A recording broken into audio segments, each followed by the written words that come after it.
Joel. I'm with someone you have seen before. Hello. Hey, Taylor. Good to see you again. There it is. Taylor, of course, you saw when we talked about computed axial lithography at open source, and it blew everybody's mind. Of course, it's magic. It was amazing. It is magic. It is absolutely magic. But now I'm at UC Berkeley. Like, we're around your stuff. Yeah, so this is where it's invented. My professor PI, Hayden Taylor, came up with the idea.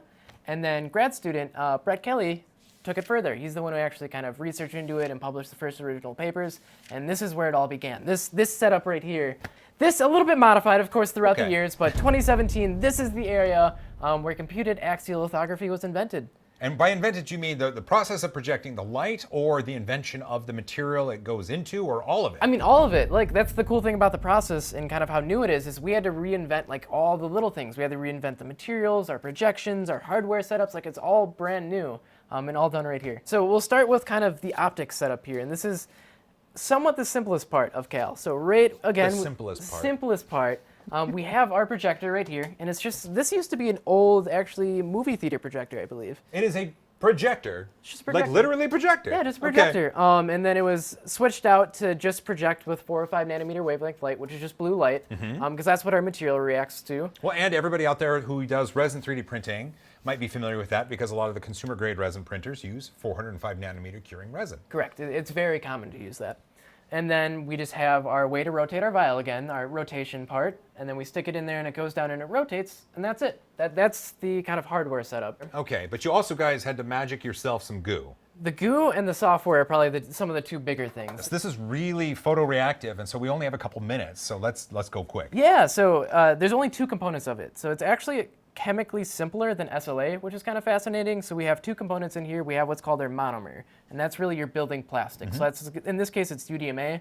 But you can have a lot of other interesting things like silicones, other acrylics, biogels, things like that. Those are your building blocks. And then you have the thing that reacts to light called the photoinitiator.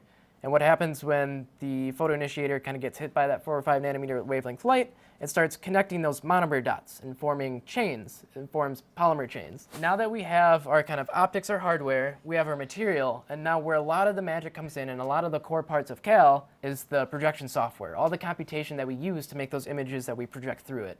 The coolest thing about that, and we'll go more in depth about it, is it's all open source. It's all Python open source, so anybody can come along, try to improve it, try to work with it, try to even print themselves. Just Python, really? Just Python, yeah. And so on and so on and so on. It's important that this technology is accessible to as many people as possible.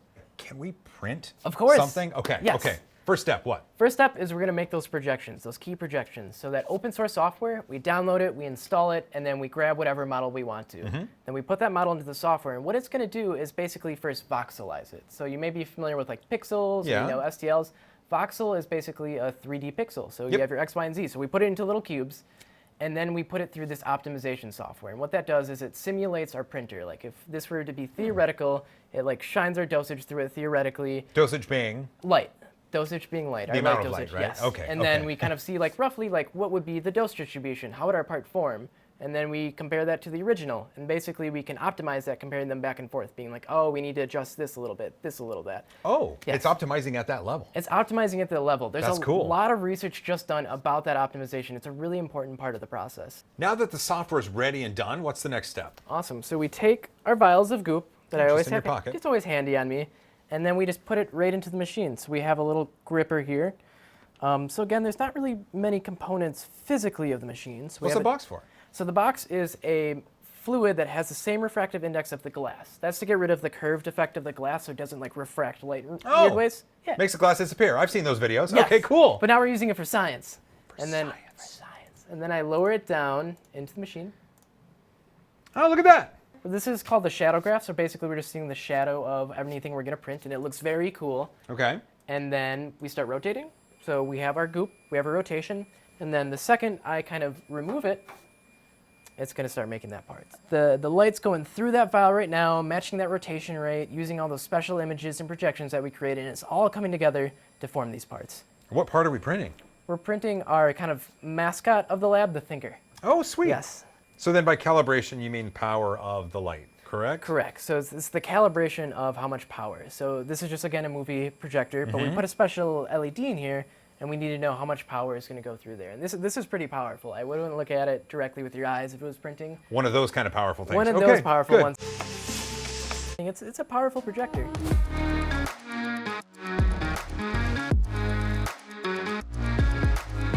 It looks like it's happening. Come on, there he is. Ooh, that is a good one. Wait, is it all done? Yeah, look at that. Oh, it's upside down. Yeah, it's upside down. Oh, it is good. And it's just a shadow. That's just the shadow. So it's the light going through kind of refracts off the part in there. We're kind of able to see how that light refracts. Do we take it out? We do take it out, and it's very similar to other SLA and resin-based processes. I remove it, I'm gonna put it in some solvent, and then I'm gonna post-cure it. A few moments later. Wow, look at that. It's done, and it's out, and it looks great. Yeah, it's cleaned, post-process, and all ready to go. Like, for just happening all at once, this is pretty legit. Yeah. And this isn't it. It does crazy stuff. We have more, yeah. Like, These are you've really got good. awesome parts that these things make. So this is the same process, but these ones we like really highly calibrated and looked at, and they just look beautiful, and they're just so well defined. Another cool one is the overprinting. So we don't have those layers, we can print like right over objects, and there's a hearing aid scan right over a hearing aid insert, and then it goes right in there. So wait a minute. So you can suspend the hearing aid within the volume and just print around it. That's it. Yep. You can now think of the like limits you can do with that.